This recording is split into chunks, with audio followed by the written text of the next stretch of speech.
engaged in over the last couple of years.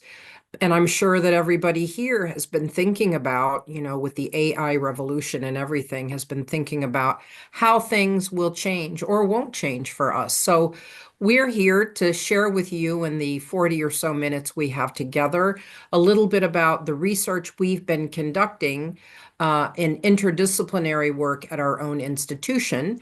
And I'm happy to say as well that this is kind of like the maiden voyage of us presenting our essential elements of the Classroom of Tomorrow framework. So you're the first people to actually be, it's not finalized yet, but this is our first run through of this. So happy to get your feedback as well. So let's go ahead and get started, Lana. Lana, you're going to do the slides for us, right? Yes, thank you for the introductions, and Christine, you will get started. So I'll start with the slides. So go ahead. Perfect.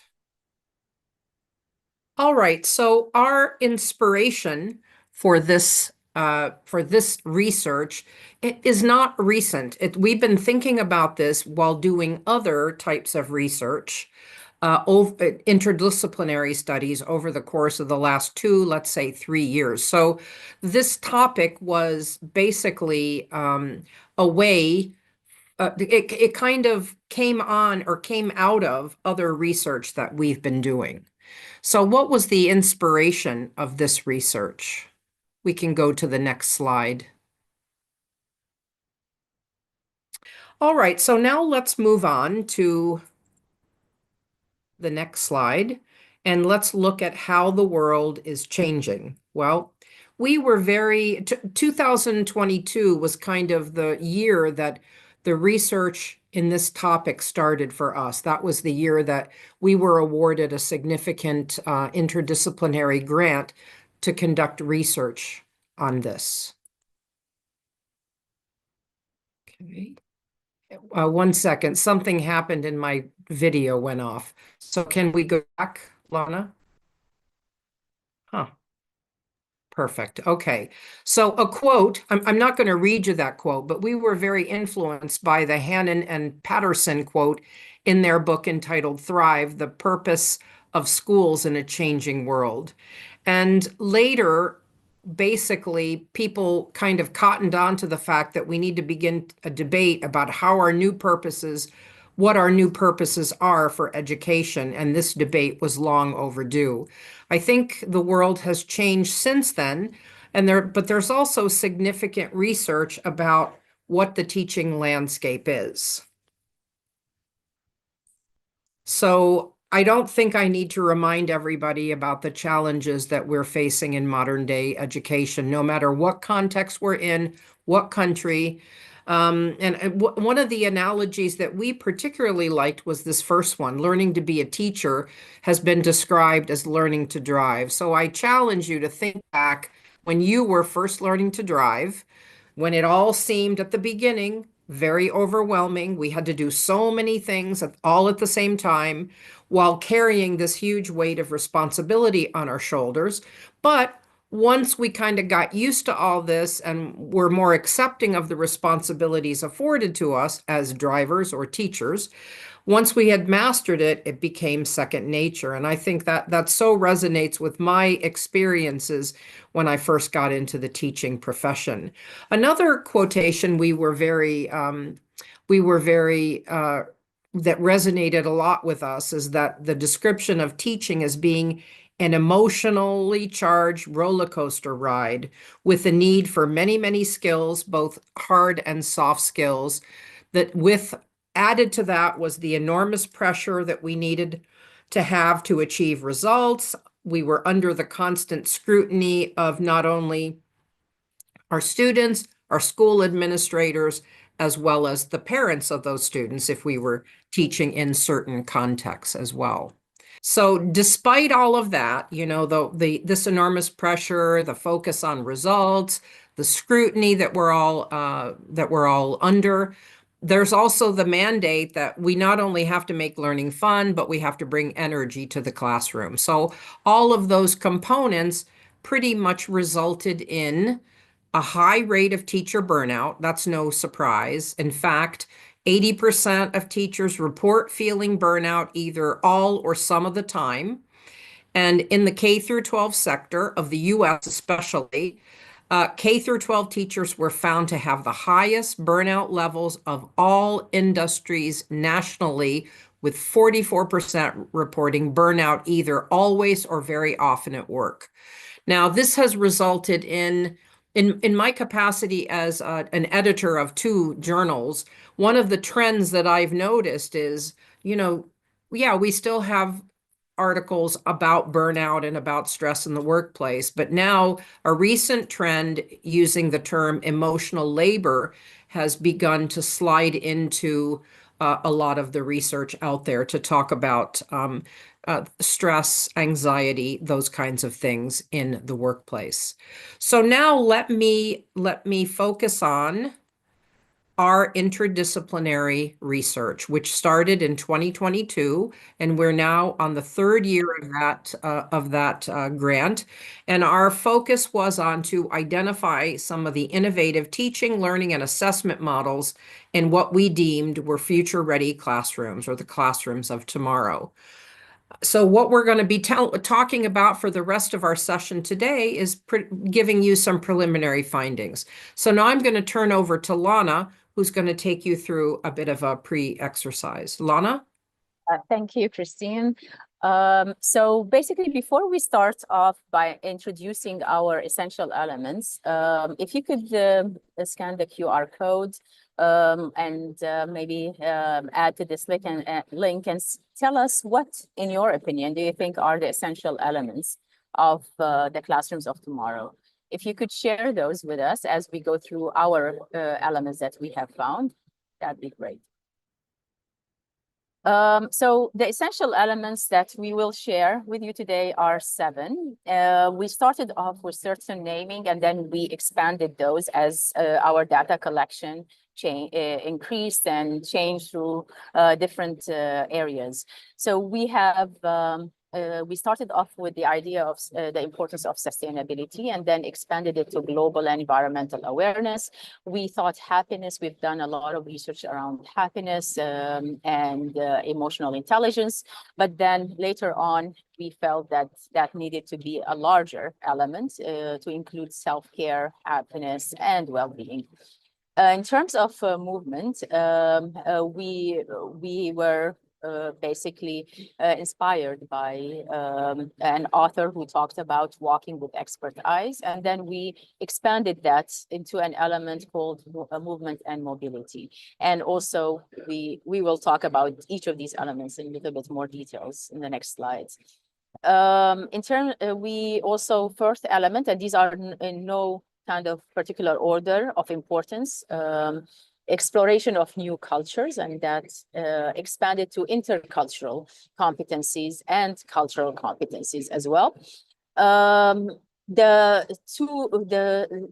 two newly added elements were community outreach and CSR and engagement, and the diversity, equity, inclusion, and access. So those 2 elements were newly added that we have discovered.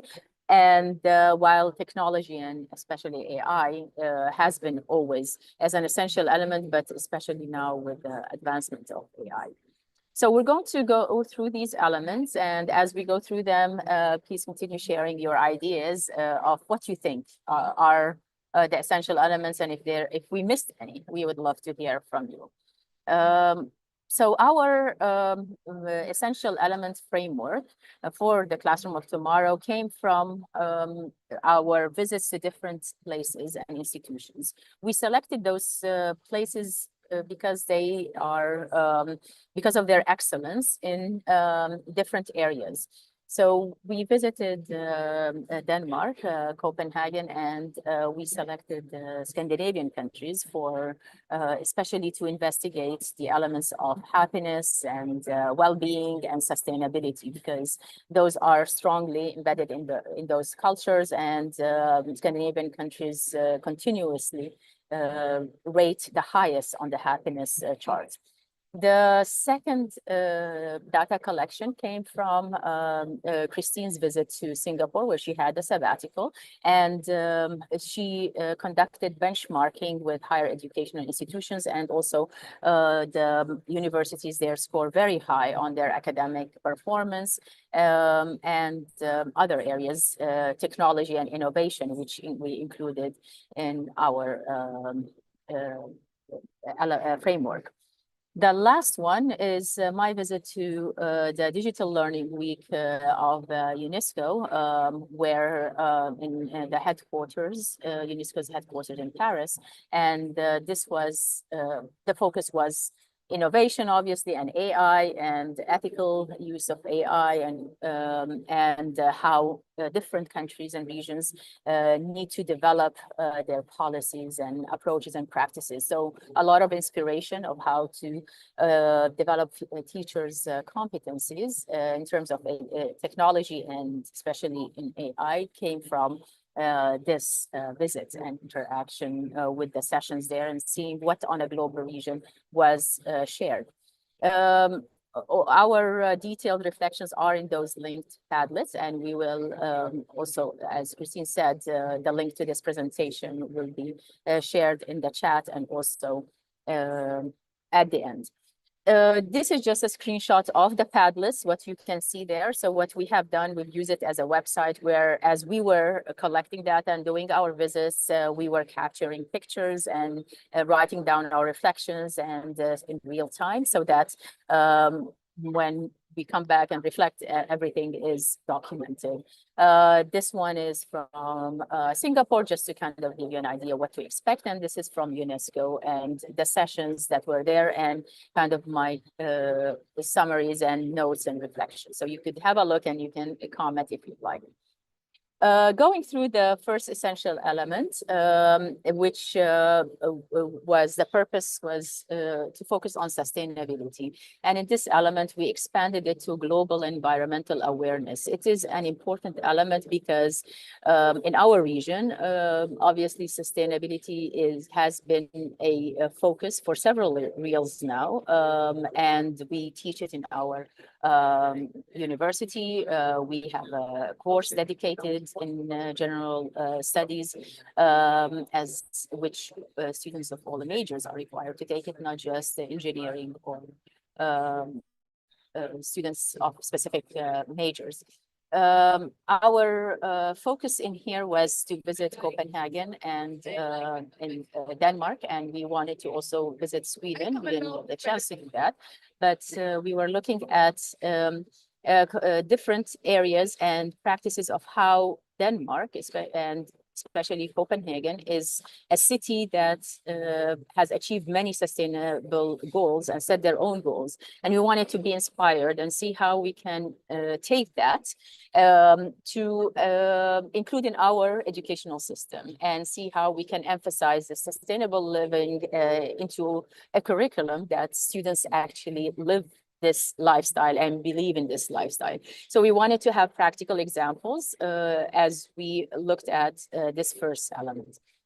The second element was about self-care, happiness, and well-being, and the focus was on happiness and positivity. This started off with our interests of emotional intelligence and importance of self-awareness and its connection to academic performance, and the need to truly be happy, because develop that ability and competency in our students, because if they are happy, they are healthier. There's a lot of research, scientific research, that backs up the idea that happier students are healthier, achieve higher grades, they're much better, well-rounded citizens.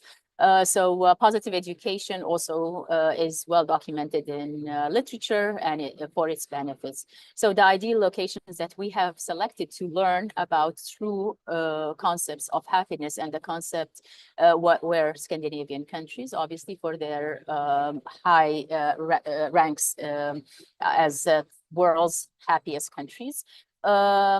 we investigated the concept of hygge, and which is basically the sense of coziness, comfort, and as a lifestyle. And we try to actually immerse ourselves and live into that concept of hygge. And we wanted to bring it back into our classroom, how we can bring that element into education. The third element is movement and mobility. And here the emphasis is on movement and how to infuse movement in a class where, especially in nowadays, technology is overtaking everything, and with AI as well, it seems that we are sitting more, and that's causing more damage than we can, list in here. So we thought this elements needed a place for itself, and we looked at inspiration from Denmark. We looked at walking tours in the forest towers, looked at how the city is walkable everywhere. And then we looked also, we're inspired by the author about walking with expert eyes, where you ask somebody who's an expert in whatever field to spend a day with them and to show you how they spend the day. So in order to see things from their own perspective. And we thought that was a really important thing to understand. In Arabic, we have a saying, movement is a blessing, which is in Arabic, al-harake barake. So we want to bring that back from different cultures. And that's why you can see the next element is about culture and cultural competencies, because we cannot create a future classroom without going back to our cultural values and having an emotional connection to these values and beliefs. Forest bathing is also a concept that we thought was quite interesting. It's a Japanese practice that we thought would connect well, not only for movement, but with also happiness and well-being. So these are just some of the points. There's much more to talk about each element. And I think, Christine, are you doing the next one, or should I continue? Yeah, essential element number 4, and let me stress that none of these are in any particular order. That might come later, but as of now, they're not in any order. We first identified exploration as the initial concept, the exploration of new things, trying out new ways of teaching, learning, and assessment, but also in combination with movement and mobility. We also thought that trying new experiences, new ways of travel, new foods, new everything. And that kind of morphed into our expanded term of cultural and intercultural awareness. So what were some of our inspirations for this? We thought that this is a core belief in education because it fosters a possibility, and it's aligned with the belief that education should inspire limitless potential. I don't think we have to convince people in this audience that cultural and intercultural competencies are important. It's kind of like the reason for being for many language teachers, particularly those that are based in other countries or in EFL environments. We chose the places where we did data collection and further study and the various sites that we visited for a reason. And I think this cultural and intercultural competencies essential element was pervasive in all the areas that we visited. There was no one special way to do that. Yes, thank you, Fatma. I like your idea, your addition there of peace initiatives as well. Hopefully we will remember that to perhaps infuse that in one of these elements. So part of what we were doing was in the initial stages of this program, we wanted to infuse all of these elements. There were 5 at the beginning of our research in year 1. So we designed a summer school program where we thought we could hold a summer school class, one of the ones that students wanted to take in the summer for a month, and do half of the summer session in a foreign environment to expose students to some of these things. And of course, our idea was to take students to Denmark and Sweden for a 2-week trip that would have classes taught, visits to the Happiness Museum, the happiness initiatives as well, and lots of other activities. So we were inspired by that. That did not come to pass because of, I can't remember why, bureaucracy kind of concerns. Maybe it will at some point, but that's how this first evolved into the exploration of different things, including the touristic excursions that we had identified as well. Now, one of the new elements that we added because of pretty much going to Copenhagen, it's been about 8 months ago, was community outreach and engagement and corporate social responsibility. And we saw this interesting sign for social sailing, which was basically it was a boat ride around the harbor, and it was kind of a unique activity. And we feel that although we haven't fleshed this essential element out to the extent that we have the previous 5, we feel that this will definitely have a place in our finalized framework. Lana, I'm going to hand this one to you because this is on new technologies and AI. Yeah, so one of the obvious elements, I say obvious because when we talk about the future, the first thing that comes to one's mind is innovation, technology, automation, AI, and so on. And we cannot not focus on that. So we did a bit of a data collection about that, and to see what is important in terms of technology and what do we need to focus on? Obviously, the reasons for using especially AI nowadays is to have enhanced accessibility, more engagement, increased global collaboration, and more personalized learning. When we try to look at our own institution and try to see what technologies do we need to focus on, we found that this is not an exhaustive list, obviously, but this is a list that we found quite important to focus on. And it appeared that in literature research, these are some of the technologies that would be important to focus on in the future, such as generative AI, immersive environments, gamification still is important, mobile learning, the importance of how we are gathering and analyzing data in this massive kind of field of data that's available to us. An area that's interesting is also wearable technology, automation, adaptive learning, cloud computing, social media, of course, usage of 5G, which is in most countries already available, but that's important to have, and competency-based education, which is also the focus of our institution. So when we looked at these elements, we try to evaluate and see where we are focused on in our own institution, and we invite you to also try to tick where you think your institution is already, what technologies you are using. For us, we already are using generative AI. We have applied mobile learning, gamification. Of course, we do data gathering and analysis, especially we have a lot of online reports that we can use. We use 5G as our internet usage, and we have shifted now to competency-based education, our institution. And we try to focus more on developing the skills and competencies. However, we feel that there are other areas that we believe we could focus on, especially immersive environments, that has a lot of potential for a future classroom. And we see the future classroom being more immersive, and wearable technology, which doesn't seem to be used in our classrooms as much as we can.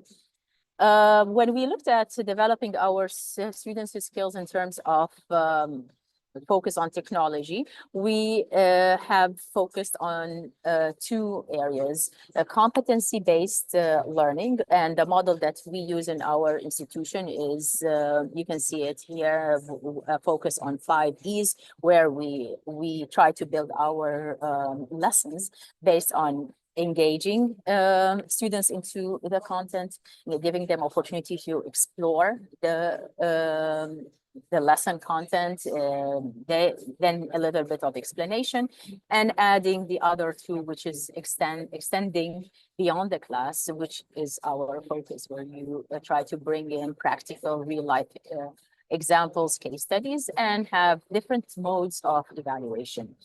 Our focus in developing AI literacy for our students is inspired and guided by UNESCO's AI framework for competencies for students, which was launched in September at the UNESCO's Digital Learning Week.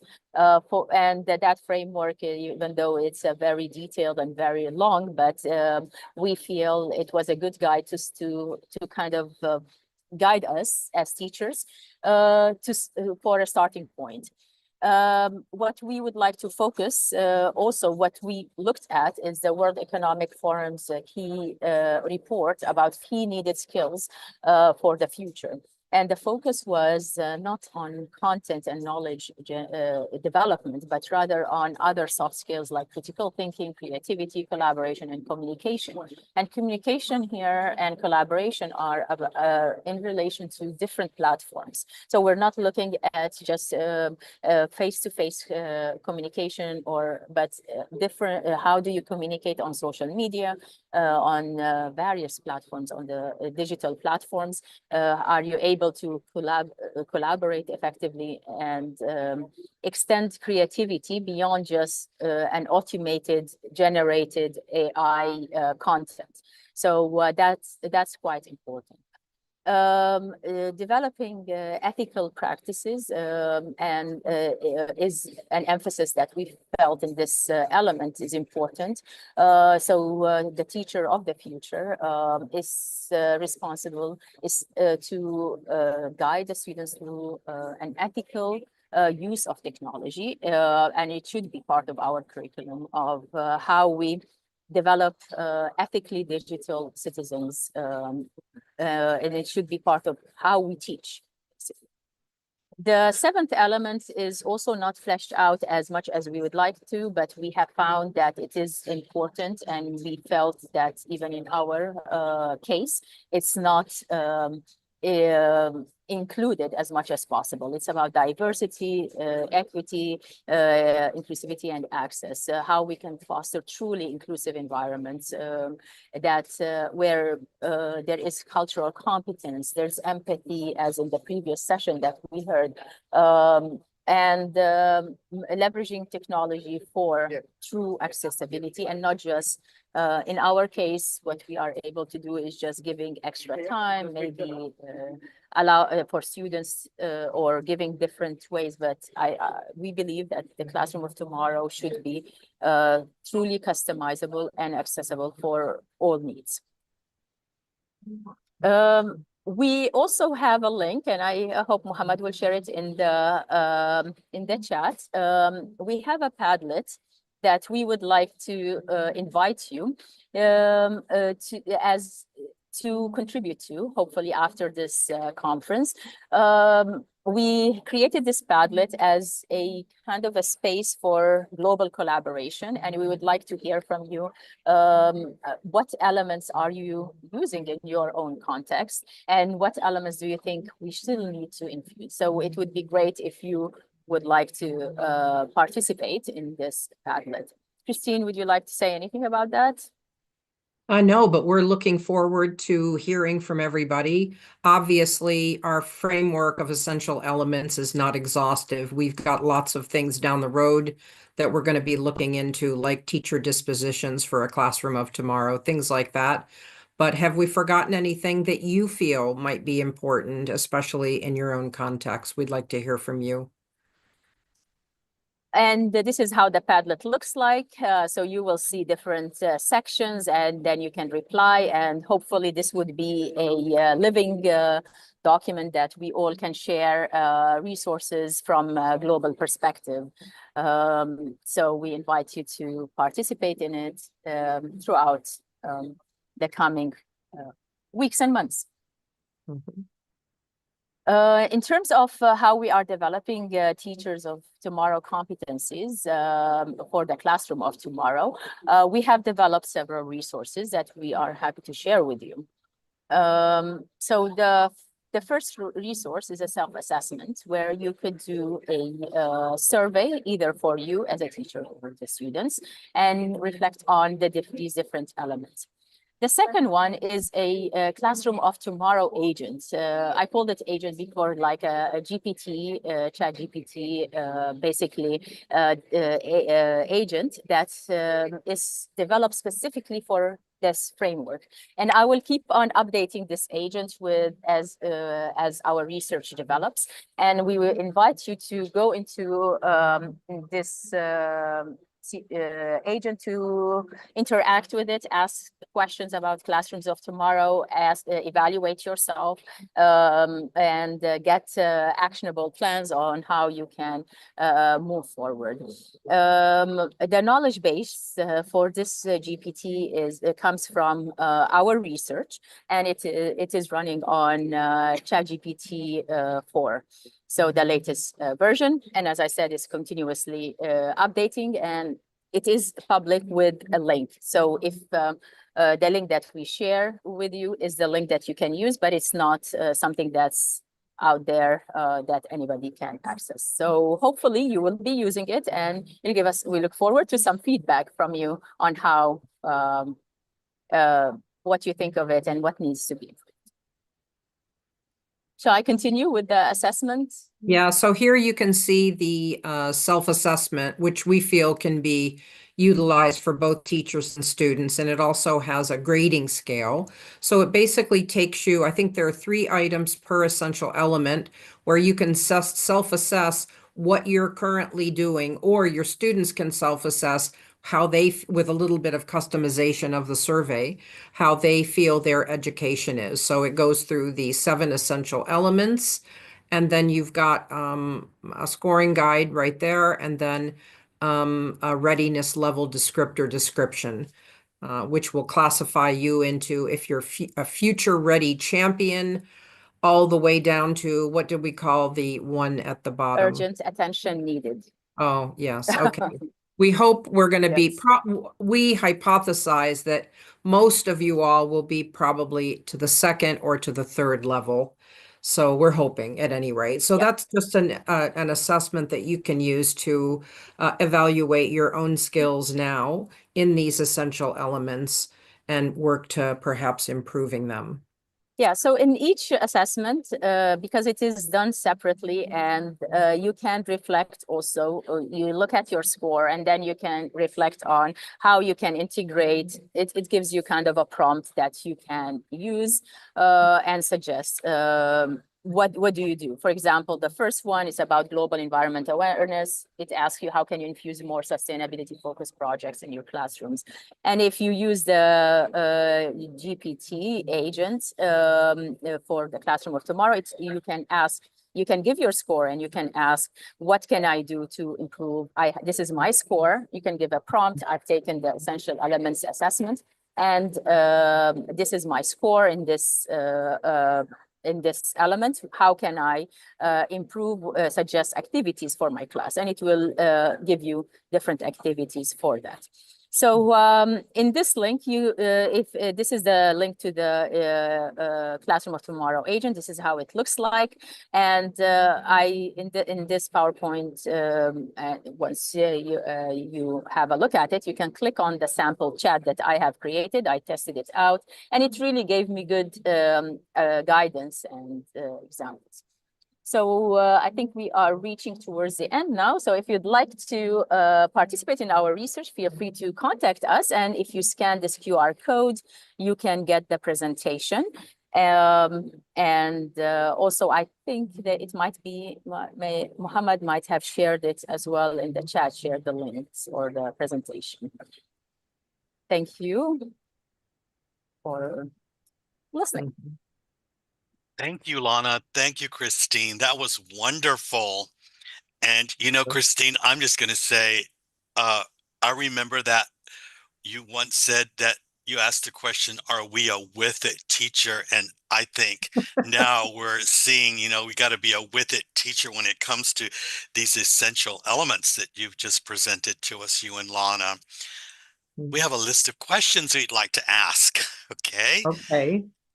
And, I just loved, some of these things that you presented about movement and technology, culture and intercultural things. And oh God, I'm feeling like maybe I am a with it teacher because I'm getting my students to do that, want to take them out, let them learn about, the political system and how it works. And, but what I do is I get them to plan it. I maybe make some suggestions, but they're the ones who plan the whole thing and get us out there and from point A to point B and bring us back. So, that's really great. But, based on those elements that you presented, how can teachers prepare themselves for what you define as the classroom of tomorrow? What should teachers do? Are there any kind of skills that they need to add to their skills lists or set? And uh, what could that be? Well, I think the first thing that people should do is kind of do the self-assessment that we've put together to find out where your strengths are. Because when I did self-assessment was my PhD dissertation topic. So literally for the past 30 or some odd years, whenever I look at a list, I kind of automatically self-assess. And if I were, as we did in the, when we did the assessment of our own institutions, uh, where we stand in terms of those new technologies and AI. Look at yourself, look at our 7 essential elements, and look to where you feel like you might need a little bit of work on. If I self-assess my essential elements, I think the last one, DEIA, would be one of those areas where not only myself, but my own institution. When we started this project, Lana and I both taught at Dubai Men's College, so literally not so diverse. All of our students were uh, Emirati men between 18 and 24 years old. Now, as of this year, we are now co-educational. So in the 2 years that we've been working on this project, we are now getting a little bit of diversity. So I think looking at where you feel that you need the most work would be one area. Sharing with others on what you do well. And teachers were good at that, particularly at events like this where we share what we're doing. I know just by reading the chats that are popping up while Lana was speaking, I have a lot of ideas that I want to somehow incorporate into our research as of now. So self-assess, figure out where you might need, to some development, learn from others. I think that's the way to go, but do not be intimidated by it, because I think teachers, we are people who you look at, maybe you don't want to remember COVID, but literally, I would consider teachers first responders, because literally for our institution, we changed everything around in literally 2 days, basically. Although we are the higher colleges of technology, teachers in other parts of the world, we pulled it off. We got, we didn't have to cancel school for an entire year. At best, maybe people missed a week before we got everything organized. So we're adaptable, we're flexible, and I think it's nothing to be intimidated by. One step in front of the other. That would be my advice. What about you, Lana?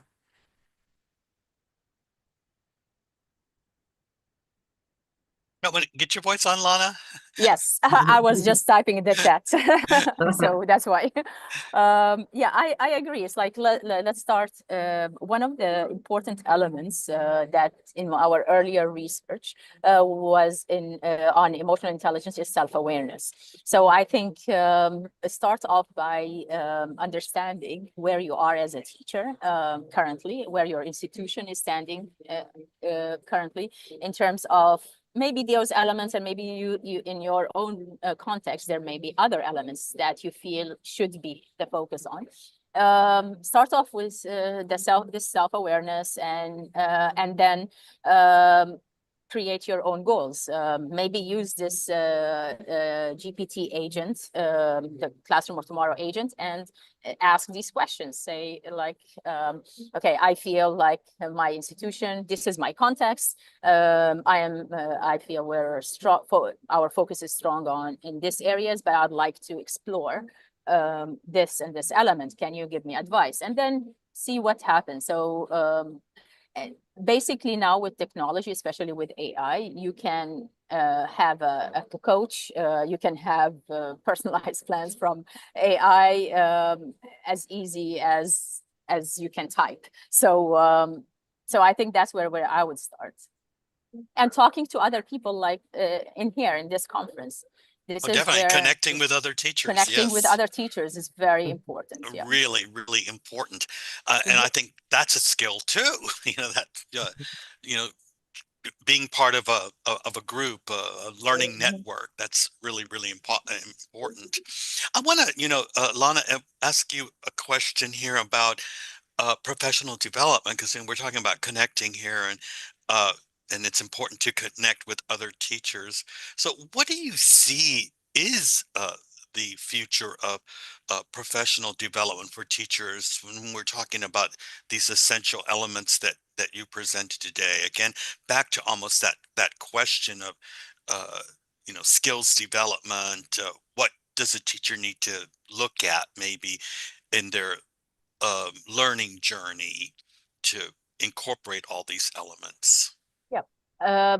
My perspective comes from not very traditional way of professional development, where you go, you get trained and from a traditional institution and develop the skills that you have. But I would like to see the way I see the future of it is comes from future foresight, where you need to look outside your field in order to see what kind of disruptions are going to happen in your education. So I feel teachers need to really go outside, and what our institution is doing is actually sending us into sabbaticals into the industry, telling us go and explore different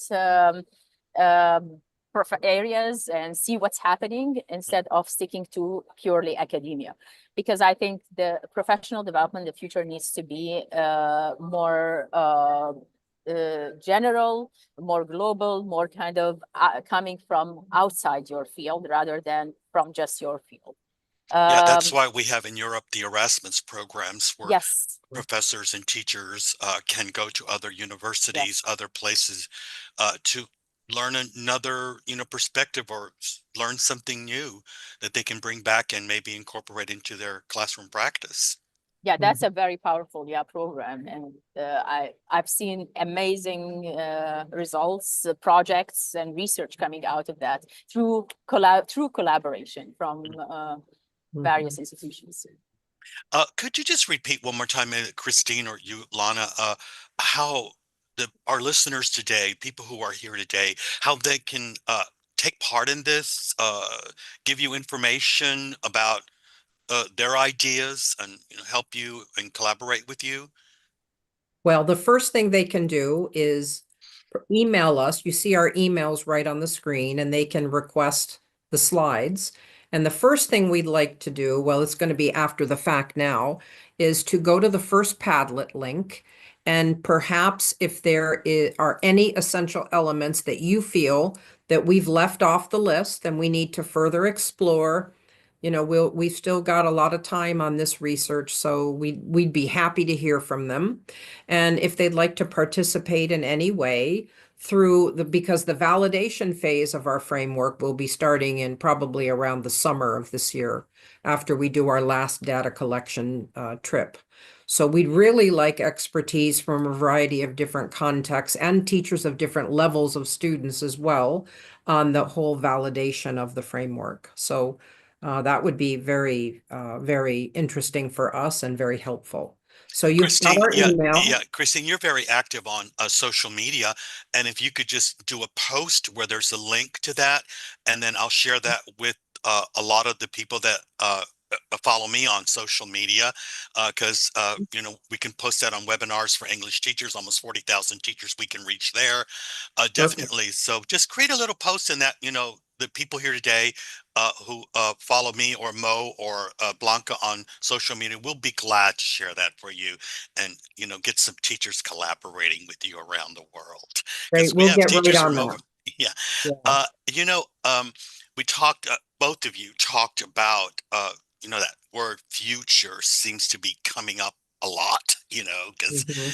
and I think, from the famous book, The Future Just Happened, we're talking about it, but it's there already, what, Mhm. people are talking about the classrooms of tomorrow, but I work in certain situations where worked on a project with virtual reality and incorporating that into, the Mhm. classroom. That was a wonderful project. I wish we'd had enough money to continue it because it's expensive. Mhm. Uh, but could you just remind us really quick, maybe something from both of you? What is the classroom of the future? Well, What is that?